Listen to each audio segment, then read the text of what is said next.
بسم اللہ الرحمن الرحیم۔ السلام علیکم ناظرین، آج کی ویڈیو میں ہم ذکر کرنے والے اس واقعے کا جب یزید کی قبر کو کھدوایا گیا۔ آخر اس واقعے کی وجہ کیا تھی؟ کس نے اور کیوں یزید کی قبر کو کھولا؟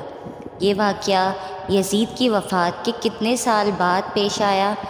ناظرین، یزید نے اپنی زندگی میں ہی اپنے بیٹے معاویہ کو اپنے جانشین مقرر کر دیا تھا۔ یزید کے 12 بیٹے اور 5 بیٹیاں تھیں، لیکن اس کو اپنے بیٹے معاویہ سے بے انتہا پیار تھا۔ اس کی تعلیم و تربیت بھی شہزادوں کی طرح ہی کی گئی۔ یزید چاہتا تھا کہ اس کا یہ بیٹا اس کا حقیقی جانشین بنے۔ یزید نے حکومت سنبھالتے ہی اپنے 2 بیٹوں خالد اور معاویہ کو اس وقت کے بہترین استاد عمر المقصوص کے مکتب میں 3 سال کے لیے بھیج دیا۔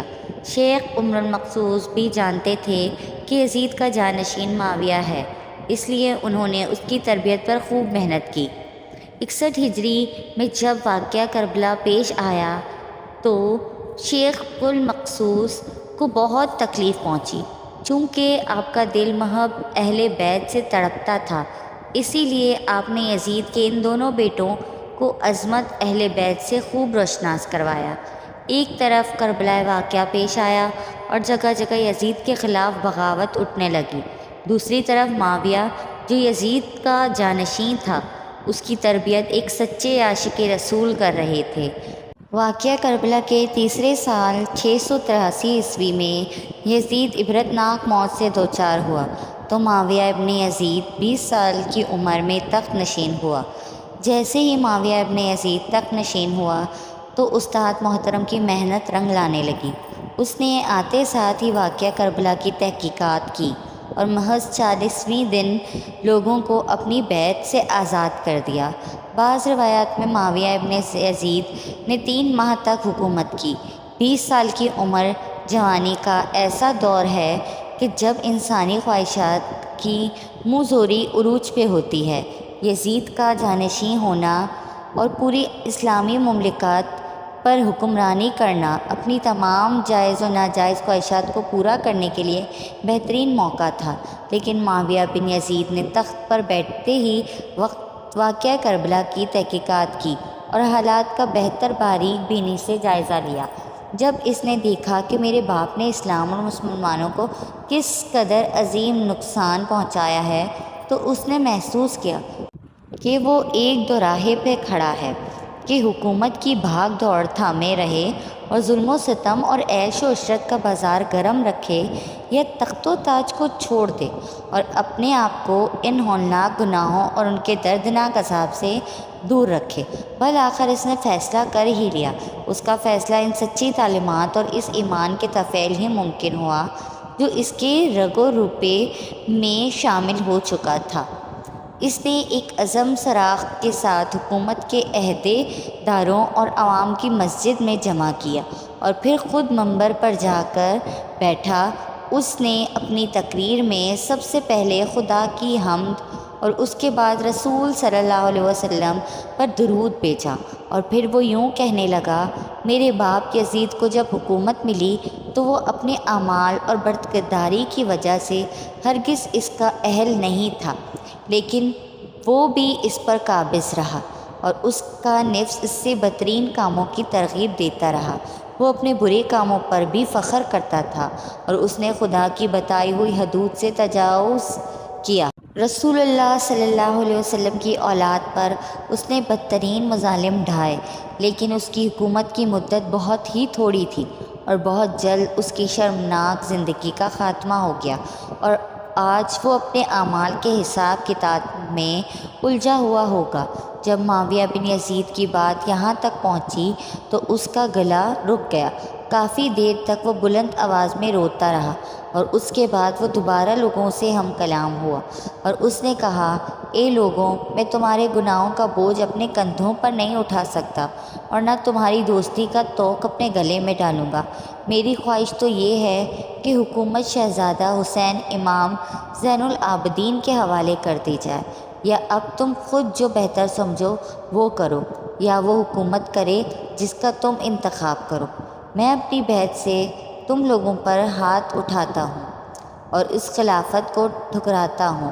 معاویہ بن یزید کے ان جملوں نے محفل میں ایک طوفان برپا کر دیا۔ پھر معاویہ بن یزید منبر سے اتر آیا۔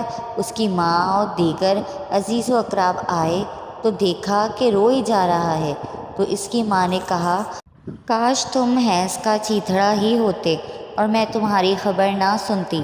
اس نے کہا، خدا کی قسم میں بھی یہی چاہتا ہوں، اگر میرے خدا نے مجھے معاف نہ کیا تو میرے لیے برا ہو۔ اسے کے بعد بنو امیہ نے اموی شہزادے مروان بن حکم کے ہاتھ پر بیعت کر لی اور اسے تخت پر بٹھا دیا۔ مروان نے اپنے دارالحکومت مستقل طور پر دمشق منتقل کر دیا۔ بنو امیہ نے شیخ عمر المقصوص کو زندہ درگور کر دیا کہ تم نے ایسی تربیت کیوں کی کہ معاویہ بن یزید نے بھرے دربار میں بنو امیہ کو رسوا کر دیا۔ اس کے چند دن بعد ہی معاویہ بن یزید کو زہر دے دیا گیا۔ 684 عیسوی سے 685 عیسوی تک مروان بن حکم نے حکومت کی۔ پھر اس کے وفات کے بعد مروان کے بیٹے عبد الملک نے 685 سے 705 تک ایک طویل عرصے تک حکومت کی۔ پھر 705 عیسوی سے 715 تک عبد الملک کے بیٹے ولید نے حکومت کی۔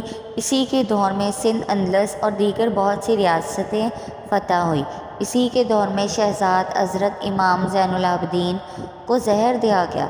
715 سے 717 تک ولید بن عبد الملک کے بھائی سلیمان بن عبد الملک نے حکومت کی اور 717 میں عمر بن عبد العزیز موزانہ طور پر تخت نشین ہوئے، لیکن ان کو بھی زہر دے دیا گیا۔ 720 سے لے کے 724 تک ولید بن عبد الملک اور سلیمان بن عبد الملک کے بھائی یزید بن عبد الملک نے حکومت بھی کی، بھاگ دوڑ سنبھالے رکھی۔ اس کے بعد ہشام بن عبد الملک، ولید بن یزید، یزید بن ولید، ابراہیم بن ولید اور مروان بن محمد نے بالترتیب حکومت کی اور 750 عیسوی میں بنو امیہ کی حکومت کا تخت بنو عباس نے الٹ دیا۔ بنو امیہ کا آخری حکمران مروان ثانی ایک انتہائی سست اور ڈرپوک حکمران تھا، جس نے ابو مسلم خراسانی کے ہاتھوں شکست کھائی اور یوں بنو عباس کی حکمرانی شروع ہوئی۔ تاریخ کتابوں میں درج ہے کہ ابو مسلم خراسانی نے بنو عباس کے ابو جعفر المنصور اور ان کے بھائی ابو العباس الفصاح کو حکمرانی سونپ دی۔ اس طرح بنو عباس کے پہلے حکمران ابو العباس نے آتے ہی بنو امیہ کا نام و نشان مٹانے کی قسم کھائی، بہت سے لوگوں کو قتل کر دیا اور کربلا کے واقعے میں ملوث تمام کرداروں کی قبریں تک کھود دی گئی۔ اسی طرح بنو عباس کے حکمران ابو العباس الفصاح نے یزید کی قبر بھی کھدوایا اور یہ کام اسی نے اپنی نگرانی میں کروایا۔ وہ چاہتا تھا کہ یزید کو قبر سے نکالے اور اس کی لاش کو سولی پر لٹکائے۔ چنانچہ یزید کی وفات کے 65 سال بعد اس کی قبر اس وقت کے حکمران ابو جعفر اور ابو العباس کی نگرانی میں کھدوایا گیا۔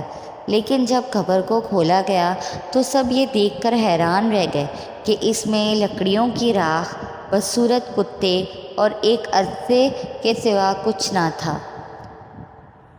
میری ویڈیو آپ کو پسند آئے تو لائک، کمنٹ اور شیئر کریں اور میرے چینل کو سبسکرائب کریں۔ جزاک اللہ۔